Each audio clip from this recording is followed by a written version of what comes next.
দেশের ইতিহাসে প্রথমবারের মতো এসএসসি পরীক্ষার কেন্দ্রে শুরু হলো সিসি ক্যামেরার নজরদারি।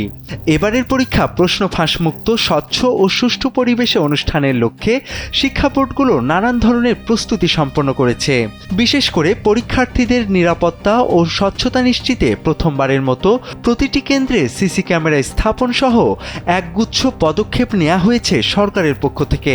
এদিকে অনেক কেন্দ্রে সিসিটিভি ক্যামেরা থাকলেও ইন্টারনেট সংযোগ না থাকার কারণে শিক্ষা মন্ত্রণালয়ের কন্ট্রোল রুম থেকে সরাসরি মনিটরিং বা তদারকি কার্যক্রম চালিয়ে যাওয়া বাধাগ্রস্ত হচ্ছে। এই সমস্যা সমাধানে পরীক্ষার কেন্দ্রগুলোর সিসিটিভির সঙ্গে সার্বক্ষণিক ইন্টারনেট সংযোগ সচল রাখতে কঠোর নির্দেশনা দেওয়া হয়েছে। ঢাকা মাধ্যমিক ও উচ্চ মাধ্যমিক শিক্ষা বোর্ড থেকে সোমবার এক জরুরি চিঠির মাধ্যমে এই নির্দেশনা দেশের সকল কেন্দ্র সচিব ও সংশ্লিষ্ট কর্মকর্তাদের কাছে পাঠানো হয়েছে। এবারের পরীক্ষা সুষ্ঠুভাবে সম্পন্ন করতে শিক্ষা বোর্ডগুলো জিরো টলারেন্স নীতি গ্রহণ করেছে।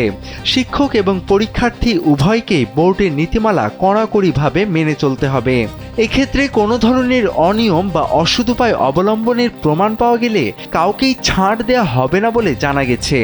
মাঠ পর্যায়ে ভিজিলেন্স টিম সহ সব ধরনের তদারকি ব্যবস্থা সচল রাখা হয়েছে, যেন একটি নকলমুক্ত ও শিক্ষার্থী বান্ধব পরিবেশে পরীক্ষা সম্পন্ন করা যায়।